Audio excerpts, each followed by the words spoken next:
stream in the AI CRM series. We had so much fabulous response from the last one. We were asked to do another one, and we were asked to dive into what does the AI CRM integration look like? How do we ensure that all those check marks are ticked as in any other IT project?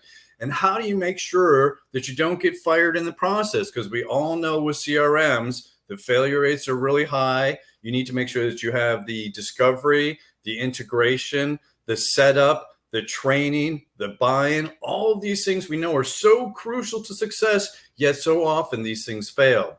So in order to delve into this, I brought our same two speakers back from the November 31st speaker, Mr. Michael Hudlow, author of How Not to Mess Up Your CRM, and the latest upcoming book on how not to mess up your AI and CRM integration. So he's kicked it up a notch. Our second speaker is Mr. David Forder, an AI visionary, the startup CEO of Sentia AI, and a visionary in the CRM space in his own right. So once again, I want to thank all of you for joining us today. Again, we have a fascinating show.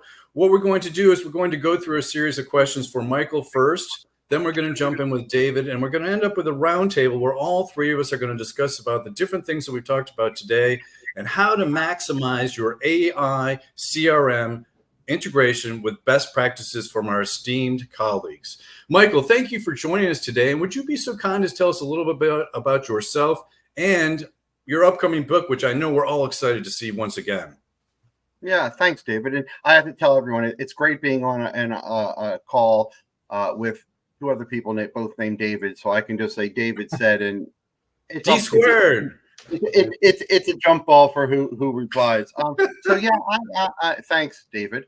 I have 25 plus years experience with Big Four and corporate 100 companies doing consultative work and also doing operational work with both of those sets of groups. Focusing on large systems, global systems, but for the past 15 years, they've really been focused on CRM systems. And then most immediately, as is the topic of this show today, with the AI impact into those worlds.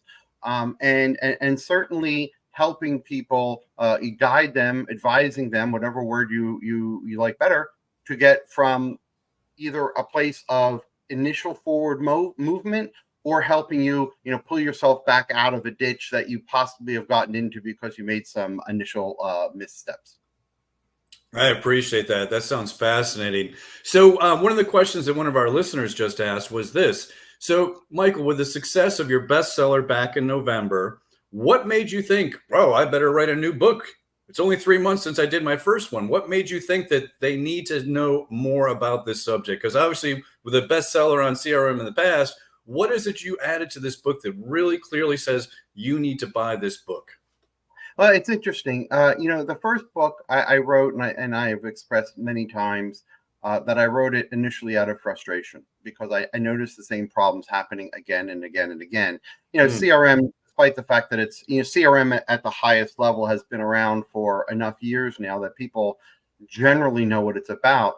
But, as I came to the end of writing that book, the AI tidal wave was hitting, or the tsunami. You could see the water coming, from the horizon. You can see it happening, and a little counter to the first book, which is written like, "Hey, you're 2 years into it, and you're not happy with your CRM system." I wanted to get, while still keeping the same style, meaning a book built on case studies and conversations I've had with seemingly countless C-level individuals and even in system administrators. I wanted to get ahead of that curve and help people with the AI movement because it's here and it's not going anywhere, quite frankly. Excellent answer. So that makes sense to me. So let me jump in because I know all the best practices, and after having read your book with all those great cheat sheets and how to look out for us, let me pose a question for you. And let's jump right in with this. So how do you balance the strategy, the ethics, and AI capabilities with the human factor? How do you get those quick wins? Because if you don't have a quick win, then the project's a failure. And how do you consider that data quality, the bias, and the potential impact on those employees? What are those quick hitters that you think are important at the beginning of these AI CRM integrations? Yeah, I think you know what it's interesting. With any kind of major system, most leaders, and then the other thing I wanted to point out, another addition to the flavor or the feel of the book, the second book, is also very focused on ROI. Why are we doing this? How do we make money or make money by saving money? Those kind of things. So it's not just this theoretical stories. It also is about helping the financial or the bottom line of a company. So to answer your first question or answer your question, I would say this first. Let's don't get all stressed out about this, and not everything has huge dollar signs attached to it. I'm gonna steal a quote from depending if you are into philosophy. The original quotes from Rene Descartes. Descartes. Descartes.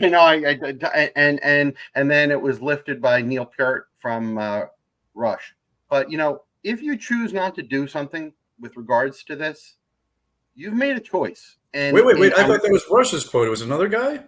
No, it's Rene Descartes from the early 17th I'm century. messing with you. That's one of the most famous rock and roll quotes of all time. One of my absolute favorites. I'm glad you brought No, that to and, our and attention. it's funny. It's funny. When I years ago when I heard that, I'm like, no, that's not his, but I love it, and it's not his. But hey, it doesn't matter. He probably made it more famous. Our ode to Rush. But yeah, there you go. So, but here's the thing: AI is here, and more importantly, if you're deciding like to dabble into AI, let me give you a little scary factoid for you.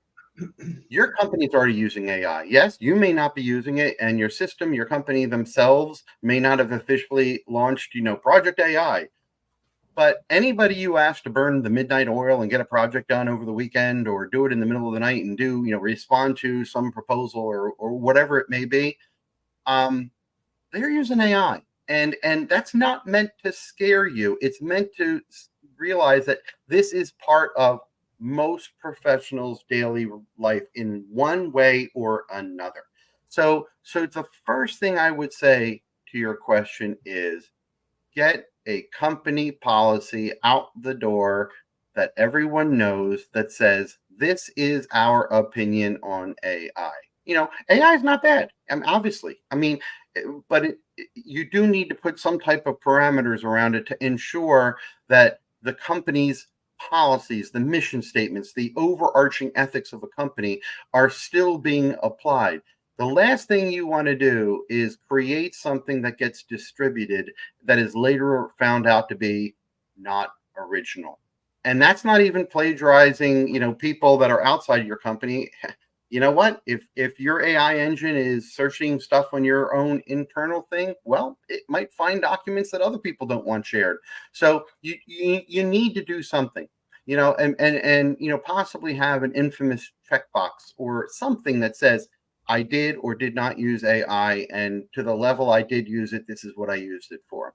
So at first, you need to let your staff, whether you're a small company or a big company, know that somebody cares, and unfortunately, there have to be consequences attached to that policy.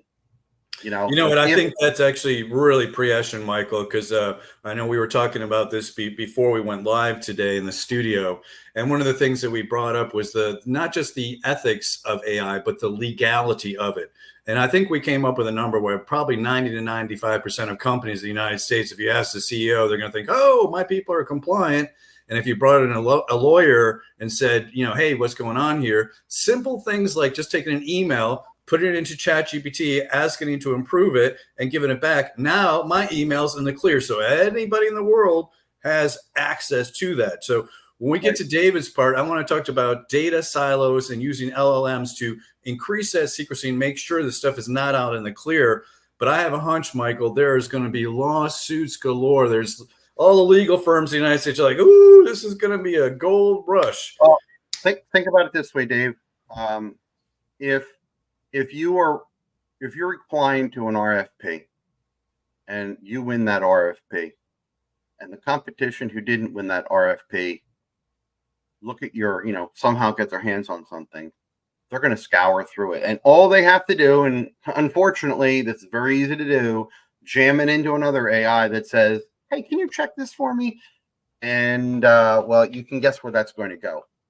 So look, it's not meant to get people scared, but it is meant, It should scare them, though, Michael. I think no, I no, think you brought up a good point.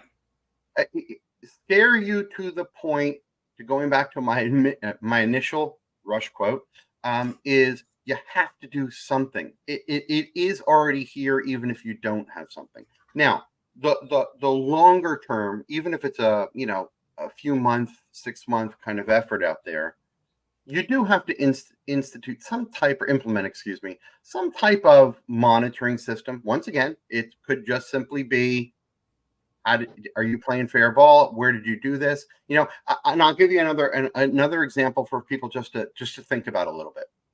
Is if you start seeing someone's productivity with regards to producing content internally, on internal decks, policies, procedures, that kind of stuff, and you see things go up dramatically, or time to make that thing goes down dramatically, you are being remiss in saying, how did that happen? Okay. And once again, it could be totally on the up and up, but you need to be conscious of it. And then eventually, in the near term future, you need to start bundling that with, and I'll obviously let the other David talk about it. You start to need to bundle it with technology that can make you as leadership more comfortable with how things are being derived and produced. And for anybody who was around in May of 2018 when GDPR came out, when GDPR came out, the letter of the law basically said companies need to start going on the path of straight and narrow, and you have to start doing something. And that's whether that legislation and that regulation I have not seen happen yet with regards to AI, but you need to do it for yourself to make yourself sleep better at night. I think those are excellent points. I think there's the what is that? The ostrich or the emu burying your head in the sand. It's like, oh, everything will be fine if I just don't pay attention to it. And I can say in the legal in the courtrooms, like, oh, we didn't know. It's like, well, you were speeding, sir. Well, I didn't know there was a speed limit. It's not going to hold up in court. So, Michael, I think you're prescient on this stuff, and finding that perfect mix between the IT, consulting, business, and legal to take an outside in look at your company and ascertain, are we compliant?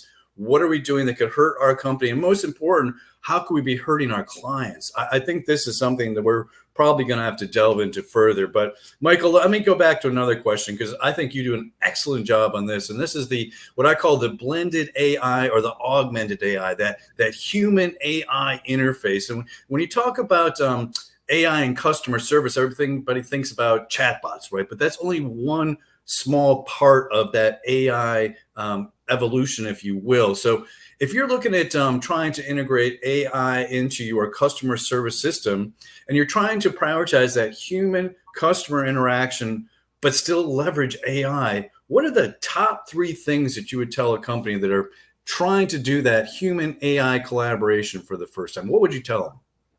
Yeah. So look, we've all experienced chatbots now. When you go to an airline and all of a sudden you're talking to some robot, and they are good to a certain level, but I don't want to say most, but many companies out there, that doesn't work. Your company, it's kind of like that infamous, representative, 0000. Okay, yeah, right. No, right. Of course. So if you are a company that wants, human interaction, well, I would still say have people that pick up the phone, let them speak. But that person, your employee, should have access to AI that they can use to provide a much better answer. And that is a way of having, and we've talked about this before. There are, back end AI systems that don't get the spotlight these front end ones that we're talking about do, that help with cleaning up data, summarizing data, summarizing notes of meetings and things like that, which used to be a catastrophe. There, if you make the leap initially to just say, I'm all in on AI, I would say almost certainly you don't understand the problem that you're trying to fix at your company, and your goals need to be readjusted or adjusted to begin with. Um, you know, your employees are still an amazing resource for your company, right? Mm, And but making their lives more efficient and still providing a human touch, to use your example, is to me of paramount importance. Now, and then also keep in mind, that's also not just external facing customers, that's internal as well. Right. Your internal IT help desk or whatever. I mean, if they have access to every computer and every problem that's happened at, every in larger companies, every division that ever was, and they see what's going down and the recalls and all those kind of things, information they would never have before, except on the morning or the weekly Excel spreadsheet that gets passed around the office. Well, you just made everything so much better. And those all those things are not science fiction. Those things are here now. And can you make the lot? If many companies say that we care about our people. Well, this is the way you can actually care about your people. They will feel the relief, and that goes on through the whole life cycle. IT is just an example. HR, the exact same thing. It's finance. Your expense report, your time reporting policies, and all of those things all exist here. It's interesting. I saw a show this morning on YouTube about airline pilots when they walk into the cockpit, and they have these, I don't know if you've ever seen, they all carry these little iPads now that are customized for the airport they're at and all these kind of things. Well, these iPads using AI are monitoring the exact plane they are on. The manuals are all right there. Everything about that airport, everything is there all the time for them, and it's based upon the conditions and the weather and and these are things that just they weren't physically possible before, and they are not that sexy thing like we're talking about. Like they're not like ChatGPT where you type in an amazing question and all of a sudden you've got a fantastic story popping out at you. These are real life things that make things better. So, one of the questions from earlier about, what should you be doing? There is a training element that needs to happen on an ongoing basis. And that training element must be created using realistic goals and a realistic tool to solve those goals. Don't go crazy with this stuff. It can help you out in little ways. And then as people become more acclimated, keep it going. cool. So I guess my three takeaways is planning is king. It doesn't matter what it is. It's still to this day, AI or not, you still got a plan. Two, figure out where human interaction is more valuable than an AI interaction. Who can do the best job in that hierarchy of conversation? And then three, what is the strategy so that you can get that team buy-in? So I think those are three really good points. And I know if I go to your book, we'll find out even more. So let's jump into the next question. And let's think about this from an HR and learning and transformation perspective. In my opinion, the number one problem with CRMs, at least in America, is usability or user adoption. The majority of people do not want to use their CRM. Now, we all know there's 7,000 plus CRMs. So calling a CRM a Zoho CRM is one thing. A Salesforce full end CRM is a completely different thing, but they still have the same term. They're both called CRM. So let me ask you a question. I know with your 20 years of experience and going out there and saving all these amazing big CRM systems with these top 10 organizations in the world, is there a thing that you can go back and think about from an experience where, I can think AI could have solved this problem, or if we'd introduced AI earlier, this could have saved this thing? What are your best practices? And I know we're like 10 months into the availability of AI and CRMs, but what do you think you're seeing in the best things for ROI? Because I think that's the key thing you brought up earlier is that it Yeah. still has to pay for itself. Gee Yeah. whiz, where's the If, money? if you're not, look, if you're not doing this CRM and AI CRM, If you're not doing this to help your company make money, then guys, your project's going to fail. There is no other way out here. Okay. Ultimately, the CEO, board of directors, whoever, the angel investors, whoever they are, they don't care if you have the best whiz bang system out there. It must improve measurably something. And it has to reduce risk. We talked about that earlier.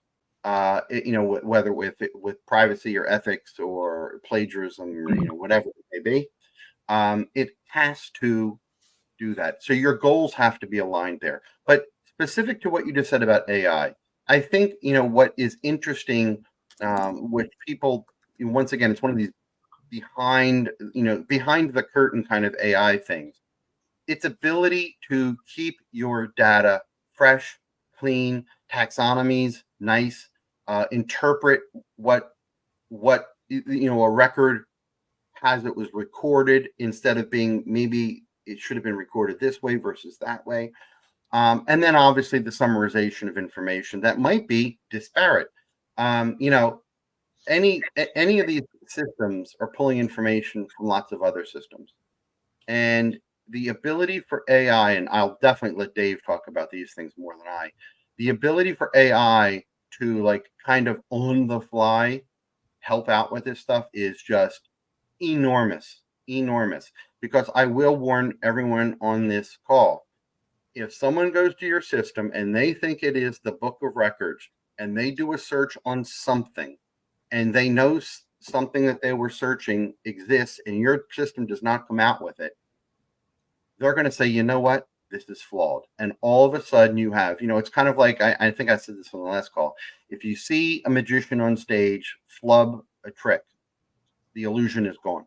The trick is gone, and it's to get that confidence back, it's painful. So I think that's what I would say there.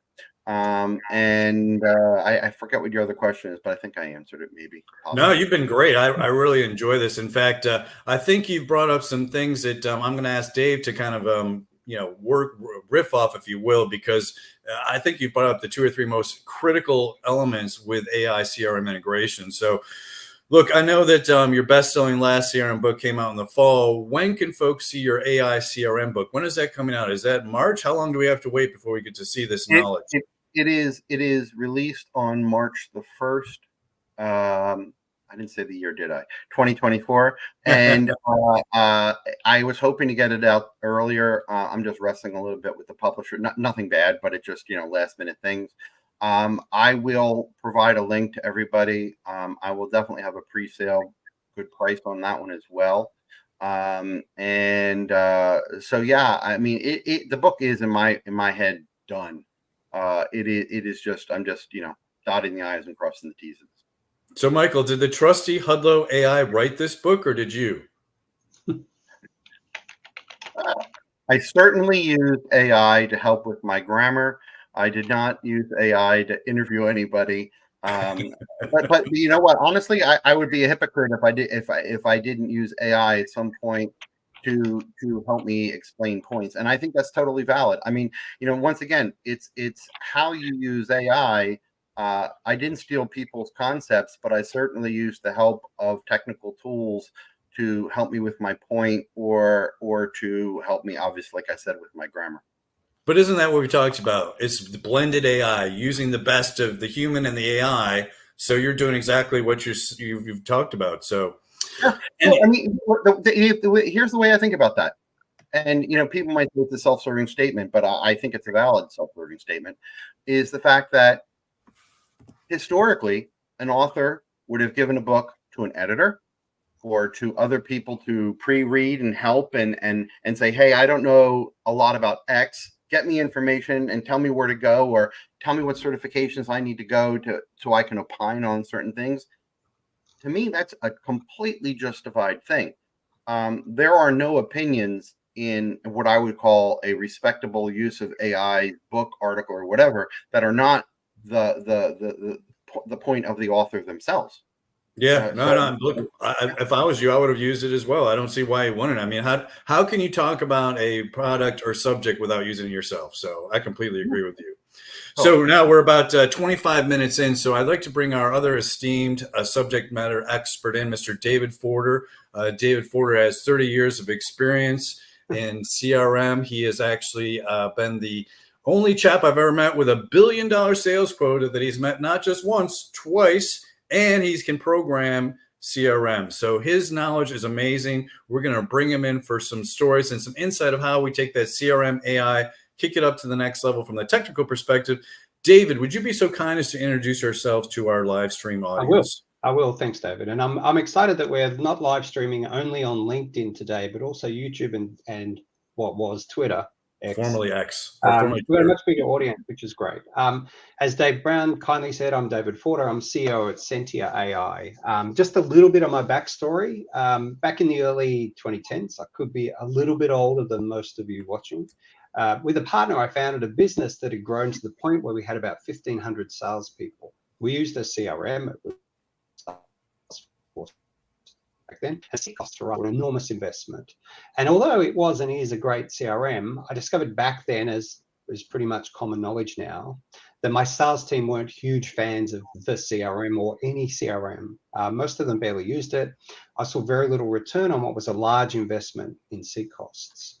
It just bugged me, and so I set about on a journey to fix this. It took a few years to determine what would get salespeople to actually use and embrace their CRM. And the end result of that was the first generation of our product, Sentia, our flagship product. It completely changes the face of Salesforce and other CRMs. At the time we launched that and rolled it out to my 1,500 reps, some of my customers saw what they were using and said, we want to buy that too. We were approached by Salesforce to become a partner, and we now make these Sentia systems driven by multiple pieces of AI that can operate across most large CRM platforms. In that process, it's fair to say I'm sort of pretty well versed and become a leader in the area of CRM for enterprise, particularly for enterprises rather than single users. And I'm really well versed with what users need to be able to embrace their CRM and get value from it, and how to embrace and use AI now. In essence, what a Sentia system does is digest all of the information in the CRM and just produce within that CRM cards for each user that surface in real time, telling them what they should do, where they should focus, what actions they need to take next to optimize their outcomes for that day. And these things all happen automatically in real time. And when we launched the first generation of Sentia, we used a combination of algorithms, machine learning, and other tools to generate this real-time content. But we always knew that we needed AI, that it was the perfect platform to deploy AI for sales teams especially. So we watched and waited. Back in 2015, the OpenAI Consortium was founded and started life. I followed along closely through their journey. When it became obvious in kind of 2021-ish, I guess, 2022, sorry, that their ChatGPT tool was going to be launched, we had Sentia built ready for it. We had the code base already built in to be able to plug in AI APIs as soon as they launched. And literally by March last year, we had an AI-driven Sentia in the market doing amazing things. But today's not really about Sentia, but that kind of gives you my background. I've spent a long time, maybe not 30 years on CRM, but a long time getting productivity from enterprise software for users, and heavily enmeshed in AI, David. Yeah, my apologies there. I didn't want to make you older than you appeared there. It's like 20 years of CRM experience.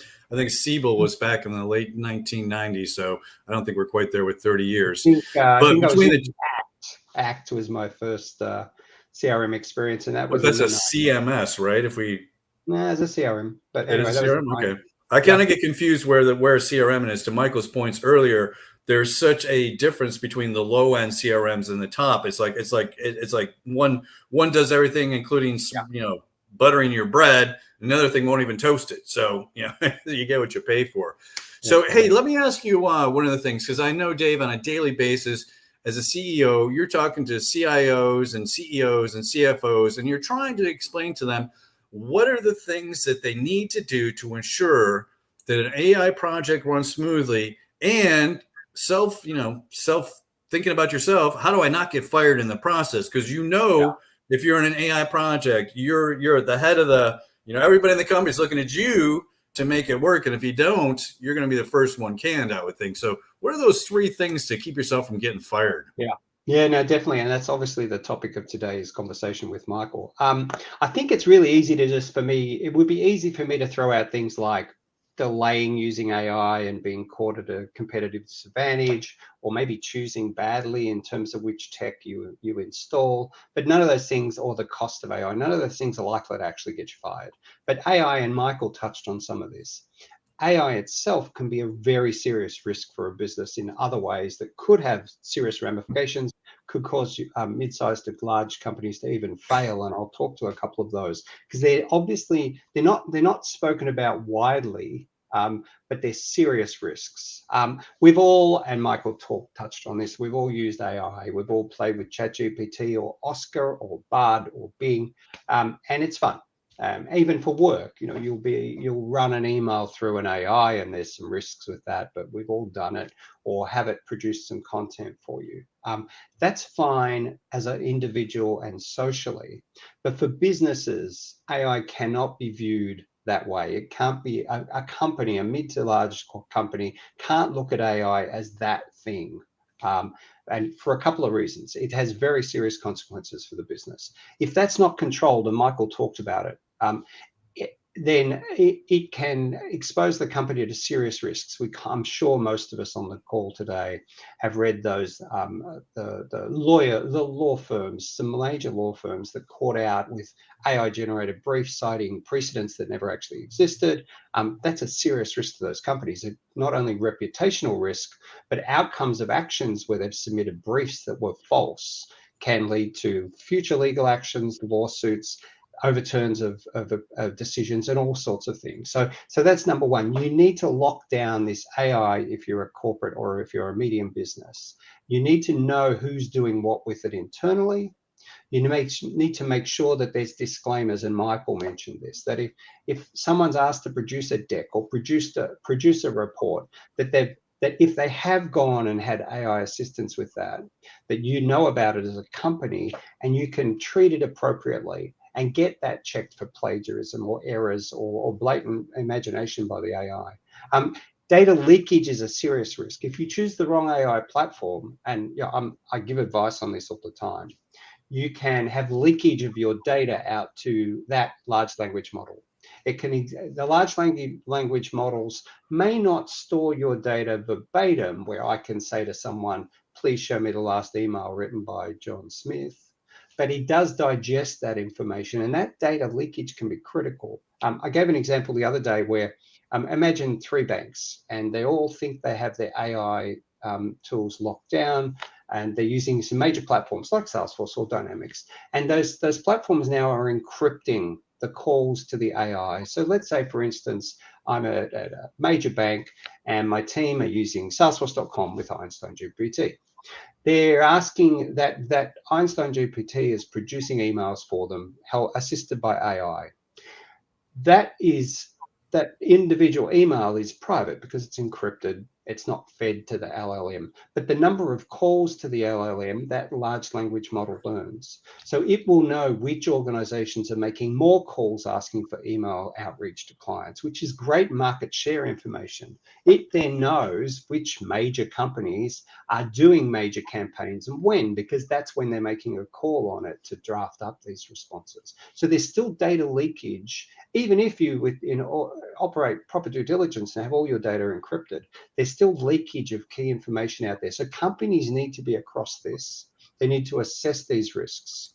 The other risk is prompt engineering and expertise in the company. I operate as a trusted advisor for groups, so I can give them this advice. But if you're a large enough group, you need in-house to have an expert in this area. They need to be on top of what prompt engineering actually is. It's almost a degree course at some tertiary institutions now. They need to be across what AI and risks there are out there. They need to be on top of the change in AI technologies, because it's an area that's changing really rapidly every day. And so you need that expertise in-house or a trusted advisor like someone like myself to make sure you're not exposed, and to discuss all these things at senior management level, like what are we doing about protecting ourselves from all of these obvious risks and the not so obvious risks. If you ignore it, you can say, well, let's not do AI because it's too dangerous. I think, as Michael said, your team is still using it anyway, so that's not an option. And you could ignore it at your peril, because it is about the greatest technology to drive productivity improvement that we've ever had in corporate America. And so you can't afford to ignore it, but you do need to make sure that you have an expert in-house or someone to work as an advisor and have it all locked down and understand the risks. So hopefully that answered the question why you may not be fired for just spending too much on AI, but you could certainly be fired for some really big screw-ups that can happen if you get it wrong. That makes perfect sense. And it kind of jumps right into my next question. This kind of parallels one of the questions I had for Michael earlier.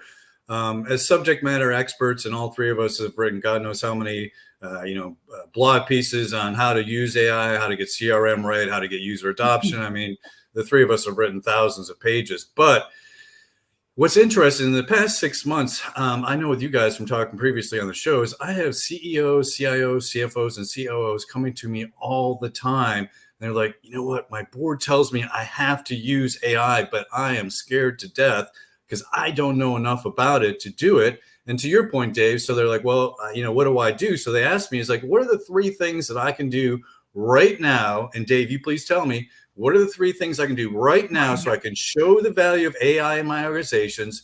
They're like kind of a little bit of small steps. So if there's there's a backflow or something like that, I can handle it. But I know I've got to do something, but I'm nervous. What do I do? What are the 3 things that I can easily implement AI in, add value, show an ROI, and show the board and the rest of the company that AI can work? Is there anything that you can think of that right now they could do?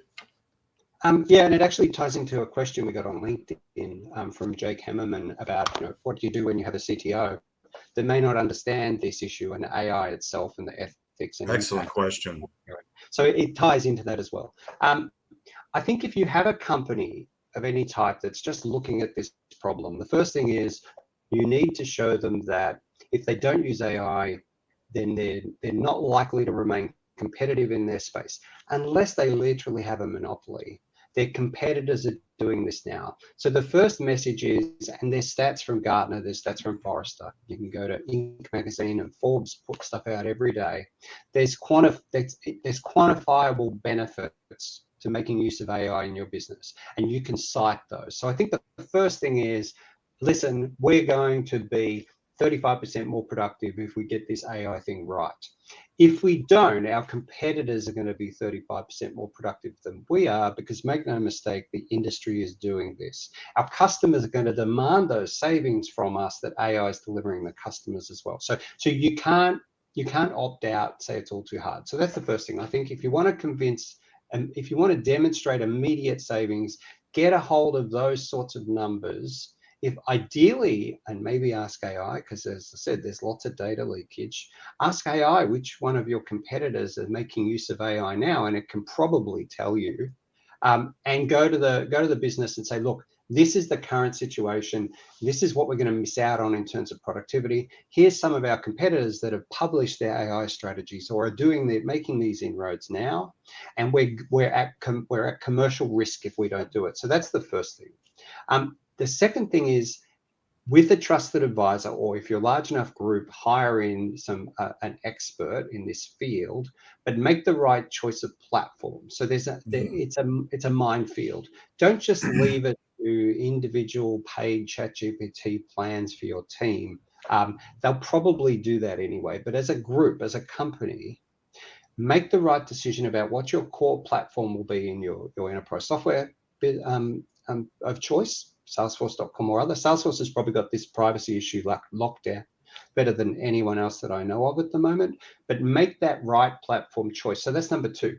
So you make the argument about why to do it, and then the business needs to decide what the platform will be. And then thirdly, set in place a really clear path for rolling out that AI technology on that platform, including things like Michael touched on. Bring in some internal controls on who's doing what with AI and where, get it declared on pieces of work or on content. I mean, I'd rather see a blog post, for instance, from somebody on LinkedIn or elsewhere, where they've at the end say, I was assisted by this by ChatGPT, or whatever it's going to be. It can be in the fine print, but I think that's honest and ethical rather than just assuming no one will know. And as a company, you want the same thing from your staff. You want a disclaimer at the bottom saying, yes, I built this report, but I had assistance here. At least they can then assess that information based on the source, because AIs get things wrong. So I'm not sure that answered the question directly, Dave, but in terms of three things, don't avoid it. Do an internal sales job on why the business needs to do it so you can justify the cost. Select the right platform and get some independent advice on what that should be. And then thirdly, internally lock down those AI things. Make sure you know where your company is using AI, even if it's just individuals doing it. Well, I appreciate that. So one of the things, and both of you have been, we've talked about this for ages, and it's like that hype cycle, right? So right now we're, what I'd say, it's beginning year 2 of the AI hype cycle. We had the cloud cycle. We had the you use this product, and it's always that hype cycle of you got to buy this, and then you go back and you're like, I have 38 different apps for my sales team, but they're not using it, right? So how do you avoid that hype cycle, and how do you focus on what's really important, Dave? Because what happens is this sales guy comes up and is like, oh, we've got to have this app, and this other guy says, oh, you got to have this app, and we got to have that app, and like you talked about, is like picking that platform so that you can plug and play those different apps as they come and go. Because as we also know, there's like 7,000 AI backed startups in Silicon Valley right now. We know that 6,900 are going to be gone in about 3 years. So it seems to me like you said, that platform is a ticket, picking the platform that you can plug and play the AI. When something cheaper comes in, you plug it in here. But how do you actually go about making sure that you're not getting caught up in the hype, the gee whiz versus the real value, which is what Michael talked about, and you? Yeah, and I think the short answer is you need to, in your company, you need to nominate a person who's the owner of those decisions. So don't leave it up to the sales director to sign up for some newfangled graphic creator, or sign up for Canva because it produces your leaflets for you, or don't let the marketing director sign up for something disparate that's not going to fit with your overall strategy for AI. You need an internal champion who's the person, and you need to make it clear to everyone in the business that if there's any decisions about what tools they're going to use, this individual is the one to turn to, so that you get an internal sheriff, if you like. So you get some uniformity, and they can make sure that you're not going to end up paying for 3 or 4 or 5 things that all do pieces that overlap with each other.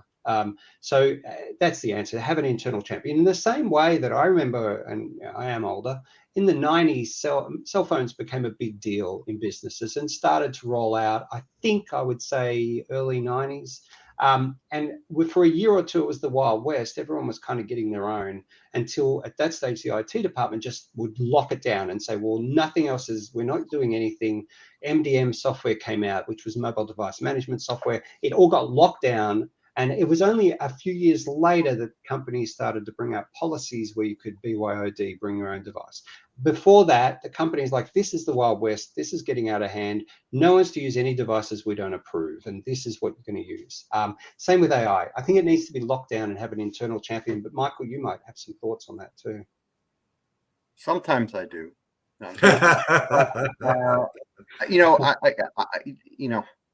I know we're all of like mind with all these topics. Going back, and I did not say this in my the first half. If you are a CIO, CTO, and you don't know, haven't made a decision yet, and you don't want to, get on the bandwagon yet, here's a news flash for you. You're on the bandwagon already, right? You're on it. The bus is flying down the street, and something that will get you fired without a doubt is when something blows up here and some piece of information goes out the door that shouldn't have, or something was plagiarized. Look, your company may be wealthy enough to handle the fines and the fees. You're not going to be wealthy enough to handle the PR backlash in the court of public opinion. You're just not. Excellent point, Michael. So, guys, what I'm going to do is I'm going to ask Michael one question. And I remember from last time, folks really, really liked where the three of us went and had a roundtable. So I'm going to ask David one question, and then we're going to jump into the roundtable. So, Dave, one of the things that I know that you focus on, and you're laser focused on security and making sure that that company is safe when it comes to data privacy and data security. Is this something that we can, address? Because I know you said the choice is not to wait on AI. You've got to start getting into it now, even if it's a little bit dabbling and growing. But how do you protect that? Because data privacy, data security, I've got so many CEOs calling me up and saying, look, we need help. What do we do? What do you recommend, Dave? Yeah. The only way, and there's, I often, I've been asked when I've spoken on stage a few times, I've been asked this question about privacy and data and all that stuff. And I usually respond with, well, at Sentia in my business, what we do is with a client, we talk about their level of comfort around privacy. So if a company, and it depends on the business, if they're in banking or health, obviously GDPR is important. Privacy, all the information is critical and it can't be allowed to leak. If you're and I don't want to disparage toy shops, but if you're a toy shop and you've got some customers that you might email once in a while, having ChatGPT help with those emails is not really going to be a capital crime. So it's about a company's level of comfort with privacy and risk. If you're one of those aforementioned businesses, if you're in banking or health or government or large corporates, telecommunications, for instance, the only way that you can be comfortable that you're not going to expose your private data is to have your own large language model.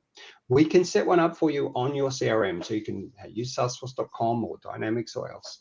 And it is now feasible and technically possible to have your own large language model. I have one on my desktop beside me. So it's mine. It doesn't connect to the internet. It's absorbed all of my information and emails that I've provided to it. It writes in my style. It understands what I do for my job and all that stuff. So it's kind of a symbiotic relationship, but it's not connected to the internet. So it's completely private with my Sentia's information. We can do that for our clients. So if you the gold standard, I guess, is don't use commercial LLMs to try and derive those productivity benefits, because you really don't have to. There's a cost to having your own, but the cost to taking the risk of not is going to far outweigh the cost of us setting it up for you. There's not too many people out there yet commercially who will go and say, yes, we can set your own one up, but we can do it. And corporates need to get to that point as quickly as possible, because if there's a timeline to do it, but the longer you wait, you're all going to have one eventually. So sooner rather than later is better. So, Dave, Michael, I know that you've interviewed dozens, if not hundreds, of CIOs preparing for this next book.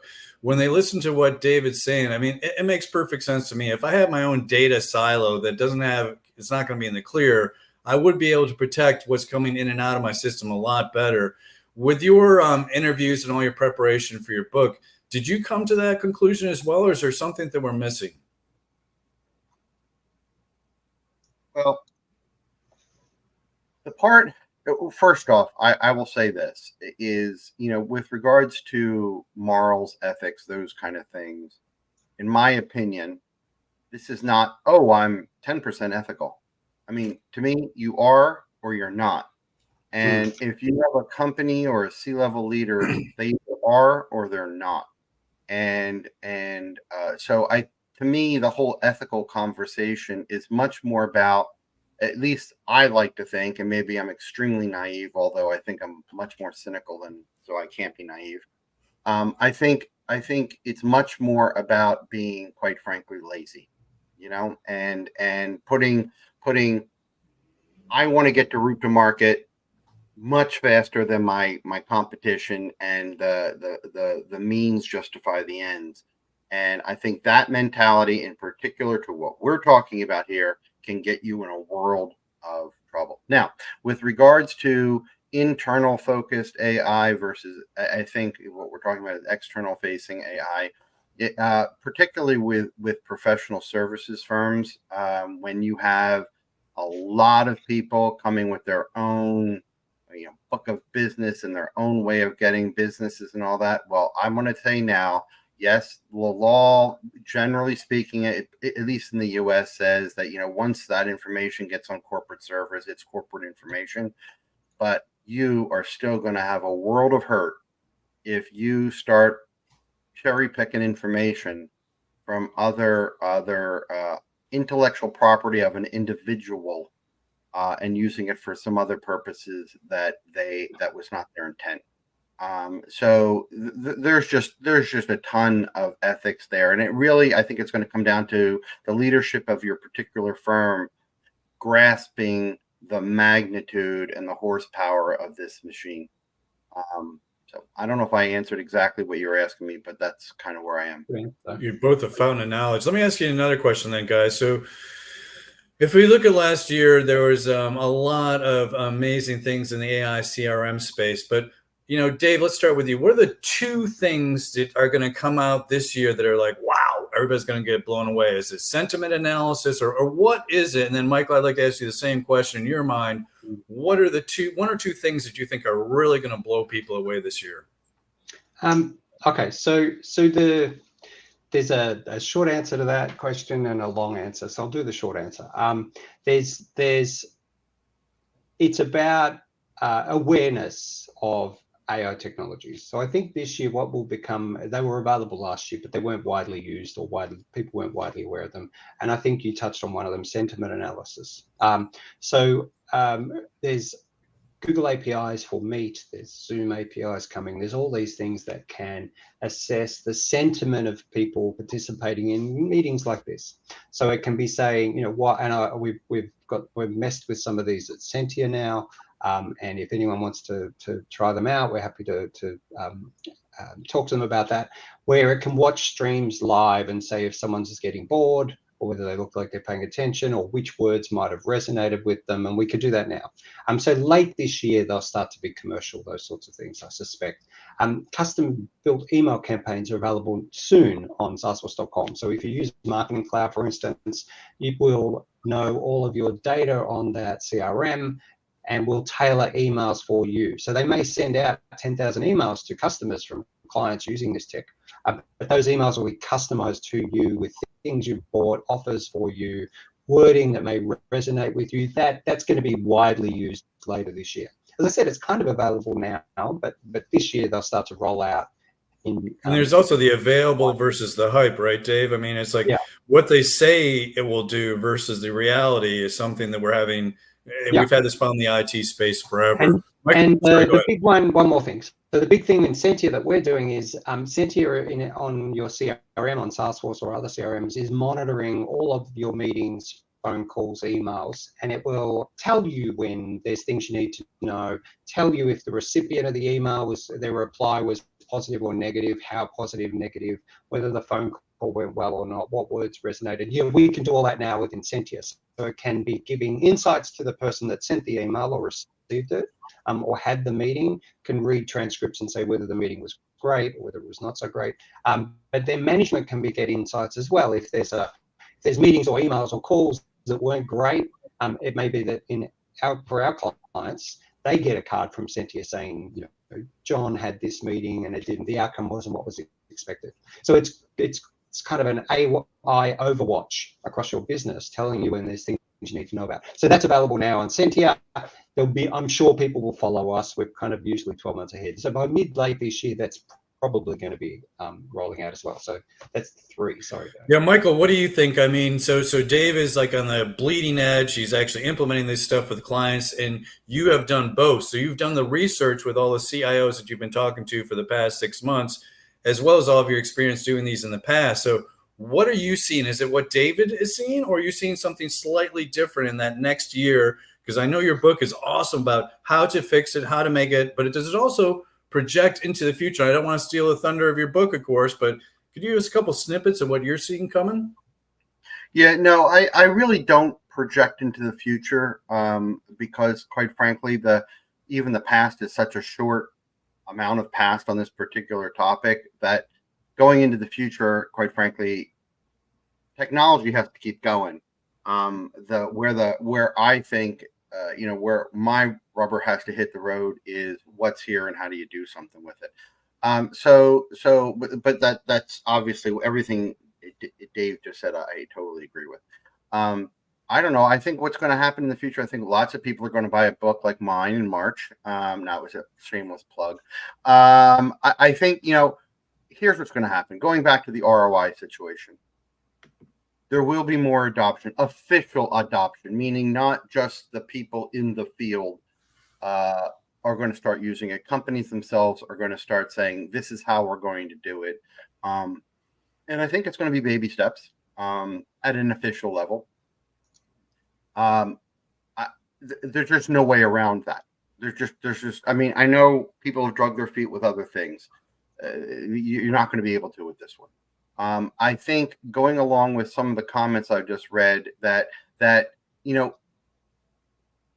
when you don't have leaders that understand, I think there is a training session, and I don't know whose shoulder this falls upon, whether it's an outside person such as myself or my colleagues out there in the world that are doing similar things. But someone has to educate leaders to say, you know what, when we're talking about corporate AI, this is not what you guys are using at home with your kids or goofing around. This is not the same thing. And there is an education level that has to happen. And I don't mean it has to happen, meaning that, wow, wouldn't it be nice? I'm saying, no, it has to happen because there is just too much at risk here. And I would not surprise me if you started to see some big lawsuits coming down the pike, like, and then that might be the wake up call for people to start using amazing tools like Centia's putting out to start wrangling all this stuff together. It's just a matter of time at this point. Yeah, first of all, I think both of you, all of your points are prescient and spot on. I would say I would kind of echo what you just said, Michael. My belief is this is going to be the year of the lawyer in AI. This is going to be the year where the lawyers are checking into it. They've waited to see what the field looks like. They look to see where the opportunities are. And my hunch is they're going to start pouncing. And it's because it's going to be picking off those companies, like you said, Michael and David, that are not prepared. They're not doing it right. They don't have a strategy. They haven't got an outside counsel, both legal, ethical, and IT, to understand what it is that they're doing, what should they not be doing, and then how do you protect it? Because at the end of the day, like Dave talked about cell phones and faxes, everybody's going to be using AI in 2 or 3 years. What differentiates them is those that use that right. And I think, Michael, there was another thing that you brought up is they don't have a choice. And I think the reason they don't have a choice is because the gains are so phenomenal. Lots of times you look at tools and stuff and you get a 10% or a 20% increase. You're like, woohoo. In AI, I mean, you're saving like hours a day if you do this right. So I think both of you have raised the points that morally and ethically and shareholder, you have no choice as a corporate CEO in America today. You have to be experimenting with and figuring out how you can best put this into your system. But I think both of you, as subject matter experts, have brought up the most important point is you don't know what you don't know with AI. You have got to bring out outside counsel and make sure that you're getting a 360-degree view of what's happening so that you can create the right strategy and plan. Right. So I'm going to leave you guys. We're just about wrapping up here. So Michael, I'll give you a 60-second wrap up. What do you think are going to be the most exciting things happening this year? And then how do people contact you for help? Because I know you're not only an author and written so many articles, but you also help people with consulting on this as well. Yeah, and I Dave, obviously, I know you know all my links and you put them in the show notes. But yeah, my company is Bitxia CRM, BITXIA CRM.com. You can reach me there. My email is mhudlow@bitsiacrm.com. I'll give you my phone number, 941-400-5468. And I mean this sincerely. I love talking about this stuff, maybe too much. You want to give me a call, I'm not going to charge you a fee.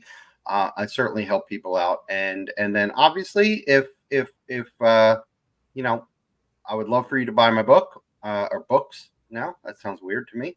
March 1st, right? March 1st, yep. And it'll be available for pre-order from an ebook standpoint, hopefully in the next week. But I am doing special pricing for anybody who's listening to this. The price will be cheaper when it comes out. You'll know about it. No one else will. And you know, I have to say, look, this can be a fun journey. You know, people, yes, it's risky, and yes, we probably scared a lot of people, but this also can be fun because if it's done right, man, do you have a leg up on your competition. And your competition might be the person sitting in the cube next to you, quite frankly. You know, who knows? I'm not here to judge that, but I'm saying, but your big corporate competition, it is always fun to help people who want to be helped. So that's my big spiel. I think you're actually spot on. Before we get to David, I was going to say that I think the blended AI is the one that's going to cause other people to lose their jobs. So there's going to be the people that do their jobs and they don't use AI, and then there's going to be the people that do their jobs and use AI. Those are the ones that are going to go, and these are guys that are going to lose their jobs, I think, in the future. Assuming they're ethical, yes. Yes, all things being even. So, David, what are you seeing, and what do you think projecting for the next 11 months of 2024? What do you see? I think we can all see what's coming this year, and AI is going to replace roles. I know I read, my partner actually showed me an article on Monday that showed Indeed published some stats showing service level jobs are down 82%, recruitment of service level staff, and sales roles recruitment's down 60% this year.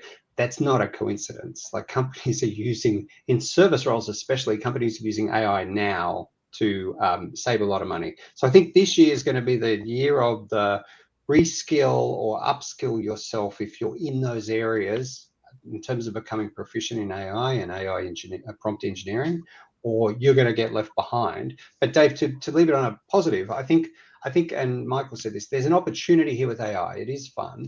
And if you're ambitious and you're in a business that's not right on top of where they should be, stand up and show some leadership within your department, your division, your company, and grab the banner and say, listen, I've spent all this time on my own time. I'm across this stuff, and this is what we need to do. And like Michael, what we're going to do is put all the links and the email addresses and the like in the chat on LinkedIn below the video. But like Michael, I'm always happy to talk to people, connect with me through LinkedIn. I'm happy to give anyone a couple of hours time to assess their business and where they're at in terms of AI and enterprise software, maybe give them some free advice on where they should be. We're right there. So we're probably 12 months ahead of most enterprise software businesses in terms of what it can do, what it should do, and where it's headed. So reach out on LinkedIn anytime. And thanks, Dave, for hosting today. It's been good. Yeah, Appreciate both of your time. Now, both David and Michael have articles that are not only on LinkedIn, so you can check and see them there, but there's an AI community that David has created that has training, it has ChatGPT prompts, it has LLMs, how to do it, latest information. What's that URL, David? Was that Sentia.community? Sentia.community will get everyone there, yep. Okay.